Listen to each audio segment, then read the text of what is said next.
परमेश्वर की हजूरी में आज के वचन को सुनने के लिए स्वागत है। उस महान परमेश्वर के वचन की हजूरी में जिसने समंदर को धो भाग कर दिया, जिसने इजराइलियों को समंदर के बीच में से निकाल दिया, उस महान परमेश्वर के वचन को सुनने के लिए आपका स्वागत है, जिसने दानियल के लिए शेरों के मुंह को बंद कर दिया। हमारा विश्वास है कि आज के वचन को सुनने से आपका जीवन और आपका घराना सेम नहीं रहेगा। आज के वचनों को लिखा है परमेश्वर के दास अपोस्टल अंकुर यूसुफ नरूला जी और पास्टर सोनिया नरूला जी ने, और आज के वचनों को आवाज़ दी है भाई कमल ने।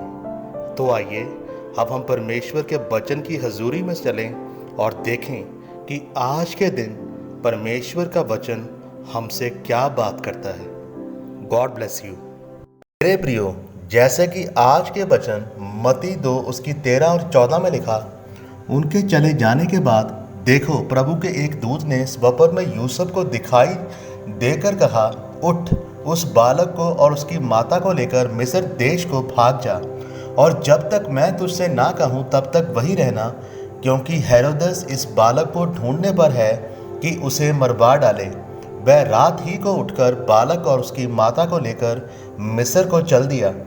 मेरे प्रियो, जब प्रभु यीशु मसीह पैदा हुए तो लिखा है कि परमेश्वर के दूत ने उनके पिता यूसुफ से कहा कि तू इस बालक और उसकी माता को लेकर मिस्र में चला जा, क्योंकि राजा हेरोदेस प्रभु यीशु मसीह को मारना चाहता था। बाइबल बताती है कि मिस्र का मतलब है ऐसी जगह जो बीमारियों के साथ जुड़ी हुई है। इसलिए परमेश्वर ने कहा कि जितने रोग मैंने मिस्र पर डाले थे तुम पर नहीं डालूंगा। मेरे प्रियो, परमेश्वर का मकसद यीशु मसीह को तंग करना नहीं था, बल्कि उनको आने वाली मौत से बचाना था। उसी तरह से अगर परमेश्वर कभी आपको पीछे करे या आपके जीवन में चुनौती दे, तो वह आपको मौत देने के लिए या बीमार करने के लिए नहीं, बल्कि जो मौत शैतान ने आपके लिए सोची है उससे बचाने के लिए है। परंतु आज जब लोग थोड़ा सा पीछे जाते हैं या किसी चुनौती का सामना करते हैं तो लोग शिकायत करने लगते हैं कि जब परमेश्वर में होने के बावजूद भी डॉक्टर आपको बोले कि आपको तो बीमारी है, तब आप परमेश्वर को क्या बोलते हो और उस समय आपके दिल में क्या आता है, ये मायने करता है। बाइबल में लिखा है कि जब प्रभु यीशु मसीह के पिता उनको लेकर मिस्र में पहुंचे तो राजा हेरोदेस ने उनके नगर में 2 साल तक के सब बच्चों को मरवा दिया और वहां रोना और दांत पीसना सुनाई दिया।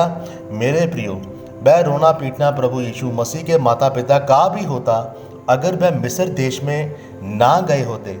अगर परमेश्वर आपको ऐसी परिस्थिति में डाले कि जहां आपको लगे कि आप रो रहे हैं, तो मैं आपको एक ही बात बताना चाहता हूं कि आपका वह रोना कुछ समय के लिए होगा। जब भी कुछ लोग चुनौती में जाते हैं तो वह कहते हैं कि परमेश्वर मेरे साथ ऐसा क्यों हुआ, मैं तो बोलने वाला और प्रार्थना उपवास करने वाला व्यक्ति हूँ, मेरे साथ ऐसा क्यों हुआ। मेरे प्रियो, याद रखें, वह चुनौती, वह मुसीबत, वह बीमारी आपके जीवन में सिर्फ कुछ समय के लिए है, ताकि परमेश्वर आपको परख सके, मजबूत कर सके और बड़ी मुसीबतों में पड़ने से बचा सके। इसलिए मेरे प्रियो, अगर आप चाहते हैं कि आप अपनी चुनौती पर, अपनी बीमारी, मुसीबत पर जीत प्राप्त करें, तो परमेश्वर पर शक ना करें, उससे शिकायत ना करें और अपनी चुनौती को देखकर ना डरें, बल्कि प्रार्थना करें, उपवास करें और परमेश्वर की मर्जी के अनुसार चलें।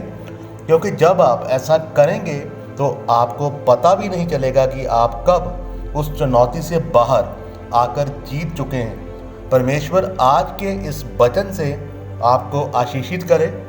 प्रभु यीशु मसीह के जिंदा और जलाली नाम में इस नए दिन में परमेश्वर पिता, हम आपके वचन के साथ सहमत होते हैं और मांगते हैं प्रभु यीशु मसीह में, आमीन।